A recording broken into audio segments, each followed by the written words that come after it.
Sistem indera merupakan sistem organ yang memiliki reseptor khusus untuk menerima rangsangan, seperti aroma, rasa penglihatan, pendengaran, dan menjaga keseimbangan tubuh. Organ indera umumnya terdiri dari penglihatan, penciuman, pendengaran, perasa, dan peraba. Berdasarkan sumber stimulus, organ indera dapat dibedakan sebagai berikut. Yang pertama, eksteroreseptor, yang kedua proprioseptor, yang ketiga enteroseptor. Alat penerima rangsang pada ikan disebut sebagai reseptor. Reseptor bekerja secara khusus dan reseptor hanya menerima jenis rangsangan tertentu. Reseptor dibedakan menjadi 6. Yang pertama ada kemoreseptor, yang kedua termoreseptor, yang ketiga mekanoreseptor, yang keempat fotoreseptor, dan yang kelima magnetoseptor, yang keenam elektroreseptor. Nah, sekarang bagaimana sih organ faktori atau penciuman pada ikan? Pada sebagian besar, ikan neres atau nosril berupa kantong buntu. Hanya sedikit ikan saja yang mempunyai saluran yang menghubungkan neres dengan rongga mulut. Di dasar kantong terdapat lapisan epitrium yang terhubung langsung dengan otak. Organ pendengaran dan keseimbang pada ikan berupa telinga.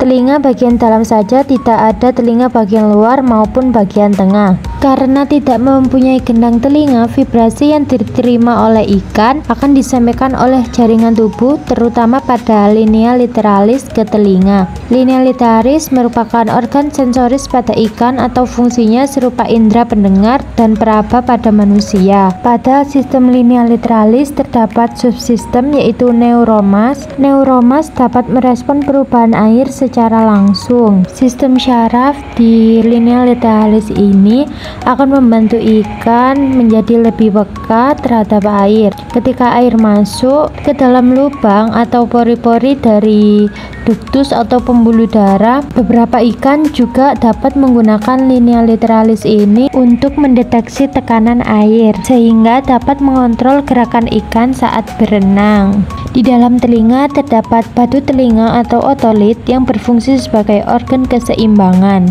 Ikan memiliki kemampuan untuk mengenali perubahan suhu, arah arus, dan feromoni. Telinga ikan atau otolit terdiri dari beberapa bagian, yaitu yang pertama lapillus, yang kedua astericus, dan yang ketiga sagitta.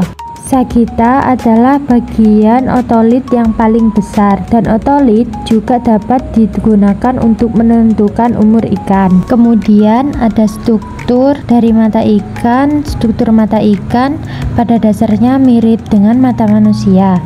Terdapat kornea, iris lensa, namun ikan tidak memiliki kelopak mata. Biasanya struktur mata ikan bermodifikasi untuk melihat cahaya dan mengenali suatu gerakan. Contoh lain untuk memburu mangsa, mengenali lawan jenis, mengenali kelompoknya. Ada beberapa ikan mempunyai mata spesifik dari hasil adaptasi ini. Contohnya ikan yang sangat terkenal di Amerika Selatan, four-eyed fish atau anablet. Bagian mata dari ikan memiliki 3 bagian konsentris, yakni yang pertama lapisan eksternal. Lapisan ini terdiri dari selera dan kornea. Yang kedua lapisan media. Lapisan ini terdiri dari uva, dan yang ketiga yaitu lapisan internal. Selain lapisan tersebut, komponen tambahan mata ikan yaitu aqueous humor, corpus vitreus, dan lensa.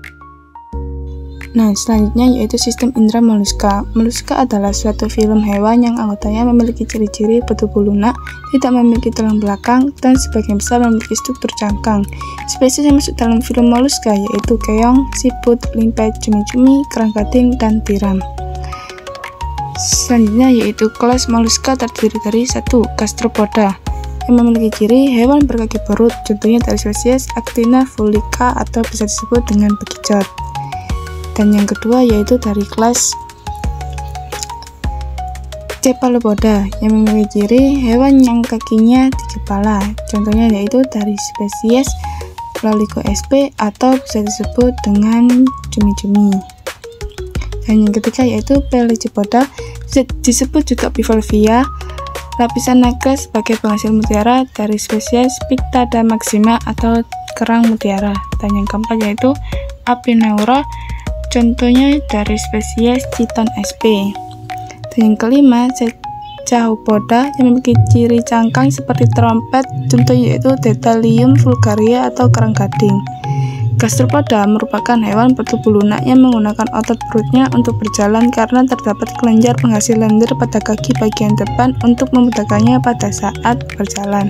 Tipe habitatnya yaitu laut dalam, dangkal, payau, tawar, hingga daratan. Bagaimana sistem indera pada gastropoda? 1.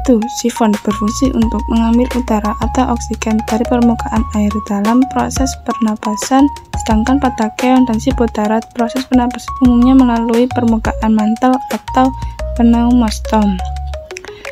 Dan yang kedua yaitu mata, dibagi menjadi dua yaitu Stelmatopora yang artinya bermata di ujung antena, sedangkan Basomatopora berada di dasar antena.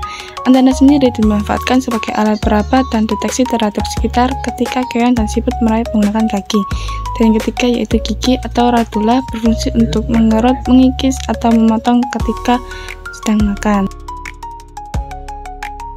Sistem indera pisces dan gastropoda. Mekanisme kerja.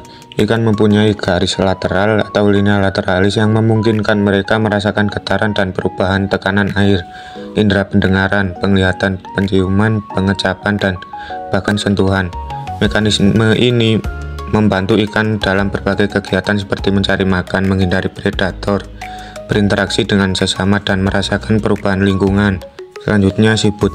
Saat gastropoda atau siput lapar, mereka akan menggunakan osophagium untuk mendeteksi bau makanan.